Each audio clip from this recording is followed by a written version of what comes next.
I want to talk about the dollar milkshake theory. Um, Definitely not my idea. It was proposed by I forgot his name, but the guy in charge of Santiago Capital. I like it because it's a contrarian on the contrarian idea. Basically, if you think about what would Paul Krugman say, like the most typical New York Times economist, that would be like an advisor to Hillary Clinton. Well, they would say they're Keynesians. They want the government to borrow a lot of money, print a lot of money. They want a lot of free government programs. Basically, they want the government to spend a lot. That would, you know, increase aggregate demand, according to them, and it would really help out the poor and boost the economic growth. So they never seen a stimulus or money printing that they didn't like. And I was listening to a podcast that he was on, Macro Musings, and obviously we're living through some high inflation now, but he was just trying to wave that away, saying, "Oh, this is very transitory. We got some supply chain bottlenecks," but he's like, "Everything that I see, cars, meat, whatever, everything is just a supply bottleneck, and we're gonna experience deflation after this. It's like a tiny little bit of inflation blip, but with quit. People are just fear mongering out of control. Don't listen to these right wing deficit hawks or whatever. They're always gonna be little chicken littles." Then you got the opposite end. You got the Peter Schiffs, which is he's been predicting the same stuff over and over again. I mean, I like his politics.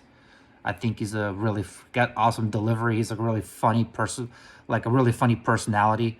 But as far as listening to his investing advice, probably not the best thing for your investment portfolio, because he's always mostly wrong.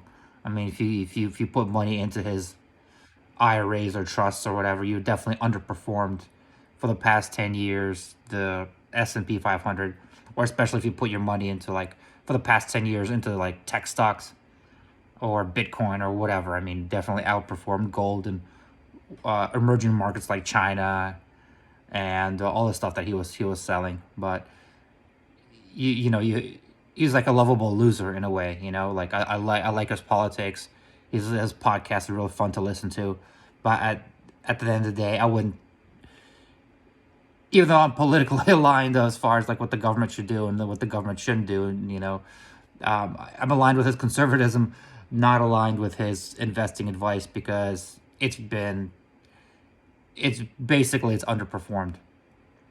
So I would consider him as a contrarian to the Paul Krugmans of the world. Now there's another a contrarian to the Peter Schiffs. So it's like a contrarian on a contrarian position, which is the dollar milkshake theory.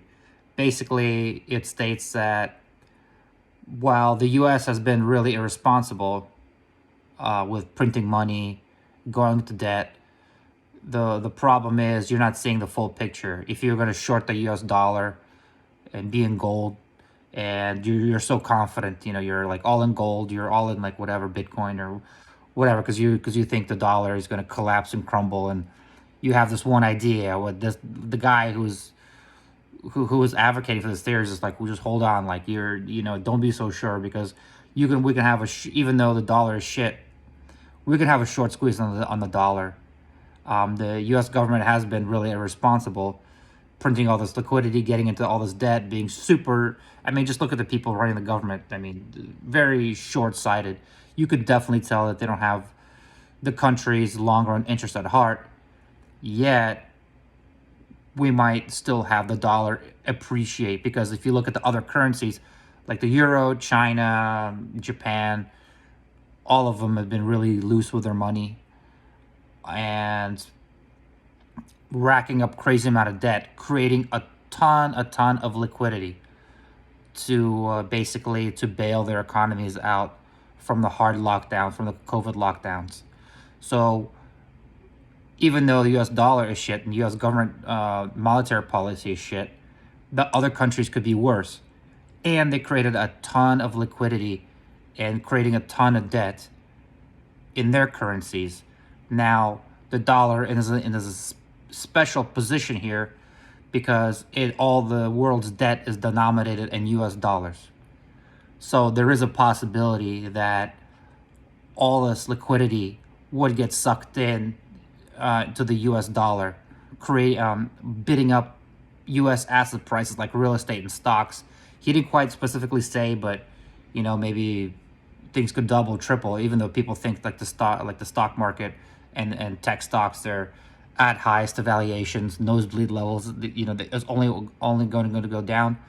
If that does his words, if we have a sovereign debt crisis, meaning maybe possibly other countries other countries or institutions would be second guessing sovereigns if they can pay back their debt and demanding all these loans to start paying back all the loans.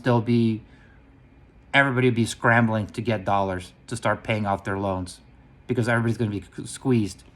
And then that's going to put a huge bid under the dollar. And these dollars are all this liquidity in these dollars, and this capital is going to flood into the U.S. Is this 100% that's going to happen? No, nothing is 100%. Nobody knows. Nobody can predict the future. But my gut feeling is it's definitely a possibility. Well, maybe because I really love real estate and I'm trying to buy as much real estate as possible. So maybe this confirms my prior biases that like, oh, look, all this real estate that I'm buying is going to be worth a shit ton more money in the future. So I'm a bias in that way. But I do have, there is like little hints here where during COVID, when COVID was supposed to tank the dollar because of all these lockdowns, well, the actual dollar went up in value compared to the other currencies. So you can see that you could, and it's also, people have been predicting the demise of the dollar and shorting the dollar and borrowing in dollar and thinking borrowing in dollars. Foreign companies been borrowing in dollars, thinking the U.S. dollar is going to go to shit, and they're going to be able to repay their debts with cheap dollars, and it's basically free money. Well, they've been proven wrong and wrong time again. Eventually, this system will collapse.